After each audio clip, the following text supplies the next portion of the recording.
வீடியோவை பார்த்து கொண்டிருக்கிற உங்கள் அனைவருக்கும் கிறிஸ்துமஸ் பண்டிகையினுடைய நல்வாழ்த்துக்களை முதலாவது தெரிவித்துக் கொள்கிறேன். இயேசு கிறிஸ்துனுடைய பிறப்பின் தினம் என்று சொல்லி இன்றைக்கு உலகம் எங்கிலும் கொண்டாடப்படுகிறதை நாம் அறிந்திருக்கிறோம். பெரும்பான்மையான நாடுகளிலே கிறிஸ்துமஸ் கொண்டாடப்படுகிறது. அந்த அளவுக்கு பிரபல்யமாவதற்கு காரணம் என்ன என்று சொல்லி நாம் சற்று வேதத்தை நாம் உற்று நோக்க வேண்டிய அவசியத்தில் நாம் இருக்கிறோம். அநேகர் பிறந்தார்கள், மகான்கள், அவருடைய பிறப்பின் தினம் கொண்டாடப்படுகிறது.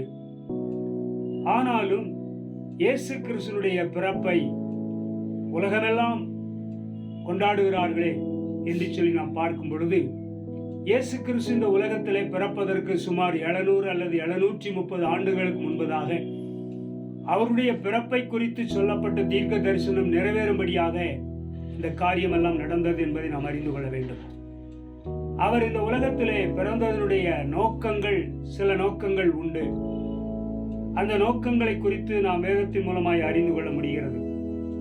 ஏறக்குறைய 2000 ஆண்டுகளுக்கு முன்பதாக இயேசு கிறிஸ்து பெத்லகேம் என்னும் சிற்று ஊரிலே அவர் பிறந்தார் என்பதை நாம் அறிந்திருக்கிறோம்.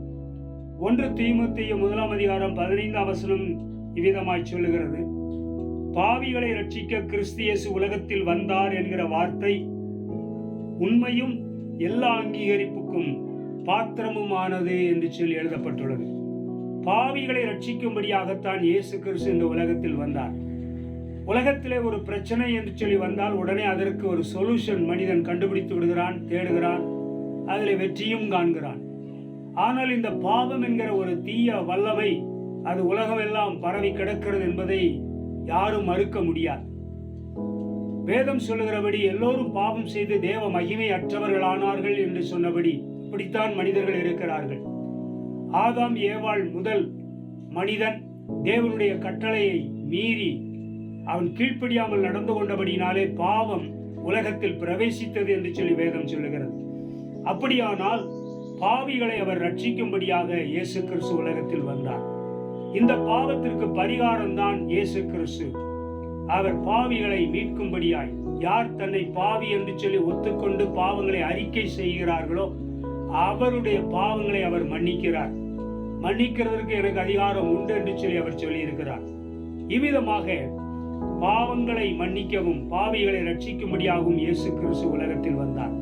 1 யோவான் 2 பார்த்தால் நம்முடைய பாவங்களை மாத்திரமல்ல சர்வலோகத்தின் பாவங்களையும் நிவர்த்தி செய்கிற கிருபாதார பலியாக அவர் வெளிப்பட்டார் என்று சொல்லப்பட்டிருக்கிறது.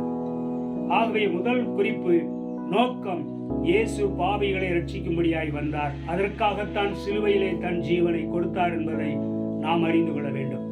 இரண்டாவதாக 1 யோவான் 1 யோவான் நிருபத்திலே 3:8 வீதமாய் சொல்லி இருக்கிறது: இயேசு கிறிஸ்து ஏன் வந்தார் என்று சொன்னால், ஆண்டவருக்கு மகிமை உண்டாகட்டும், பிசாசினுடைய கிரியைகளை அழிக்கும்படிக்கே தேவனுடைய குமாரன் வெளிப்பட்டார். பிசாசினுடைய கிரியைகளை அழிக்கும்படிக்கு இயேசு வெளிப்பட்டார். இயேசு இந்த உலகத்தில் வந்தார். சாத்தான் என்று சொல்லி ஒரு கண்ணுக்கு தெரியாத சக்தி, தீய சக்தியாக ஒருவன் இருந்து இந்த உலகத்தை தீமைக்குள்ளே கொண்டு போகிறதை நாம் அறிந்திருக்கிறோம். இப்படி இருக்கும்போது அவனுடைய செயல்பாடுகளை அழிக்கும்படிக்கு இயேசு கிறிஸ்து வெளிப்பட்டார் என்பதை அறிய வேண்டும். ஆகையினால்தான் இயேசுவின் நாமத்தில் இன்றைக்கு பேய்களும் பிசாசுகளும் நடுங்கி ஓடுகிறது என்பதை நாம் அறிந்து கொள்ள வேண்டும். அப்ப பிசாசின் கிரியைகளை, செயல்பாடுகளை அழிக்கும்படி இயேசு வெளிப்பட்டார். ஆகையினாலே நாம் இயேசுவின் நாமத்தினாலே அவனுடைய கிரியைகள் அழிக்கப்பட்டு போகும்படி நாம் ஜெபிக்கும் பொழுது அவனுடைய கிரியைகள் அழிக்கப்படுகிறது. நாம் அதிலே ஜெயம் கொள்கிறவர்களாய் காணப்படுகிறோம். மூன்றாவதாக சுருக்கமாக சொல்லி போகிறேன். ரோமர் 5:1 சொன்னபடி பார்த்தால், இயேசு கிறிஸ்து பாருங்க, நாம் விசுவாசத்தினாலே நீதிமான்களாக்கப்பட்டிருக்கிறபடியால் நம்முடைய கர்த்தராய் இயேசு கிறிஸ்து மூலமாய் தேவனிடத்தில் சமாதானம் பெற்றிருக்கிறோம். சமாதானம், தேவனோடு சமாதானம் பெற்றிருக்கும்படியாக அது இயேசு கிறிஸ்து மூலமாக அது சாத்தியமாயிற்று. காரணம், இயேசு கிறிஸ்து சமாதான பிரபு என்று சொல்லி ஏசாயா தீர்க்கதரிசியின் புத்தகத்திலே சொல்லப்பட்டுள்ளது. தேவனுக்கும் நமக்கும் நடுவிலே பகைதான் இருந்தது. பாவங்களின் நிமித்தமாக பாவம் நடுவிலே தடுப்பு சுவராய் இருந்தது. ஆனால் இயேசு கிறிஸ்துவை விசுவாசித்த பொழுது நம்முடைய பாவங்கள் மன்னிக்கப்பட்ட போது தேவனோடு நாம் தேவனுடைய பிள்ளைகளாய் மாறி சமாதானம் பெற்றிருக்கிறோம். அந்த பகை என்ற ஒரு நிலை மாறி இப்பொழுது உறவு, அவரோடு ஐக்கியம் என்று சொல்லி அவருடைய கிருபை நம்மை ஆளுகை செய்கிறது என்பதை அறிந்து கொள்ள வேண்டும். ஆகையினால இயேசு கிறிஸ்து வந்ததனுடைய நோக்கம் சமாதானத்தை உண்டு பண்ணும்படியாய், மனிதர்களுக்கும் தேவனுக்கும் நடுவில் இருக்கிற பகை என்கிற தடுப்பு சுவரை தகர்த்து போட்டு சமாதானத்தை உண்டு பண்ணும்படியாக அவர் வந்தார் என்பதை அறிந்து கொள்ள வேண்டும். கர்த்தர் தாமே இந்த வார்த்தைகளை ஆசீர்வதிப்பாராக. தேவன் தாமே இந்த வசனங்களின்படியே நமக்கு செய்வாராக. ஜெபிப்போம். நல்ல தேவனே, இந்த நாளுக்காய் உம்மை துதிக்கிறோம். இன்றைக்கு இந்த வார்த்தைகளை கேட்ட நம்முடைய பிள்ளைகள் அனைவரையும் ஆசீர்வதியும்.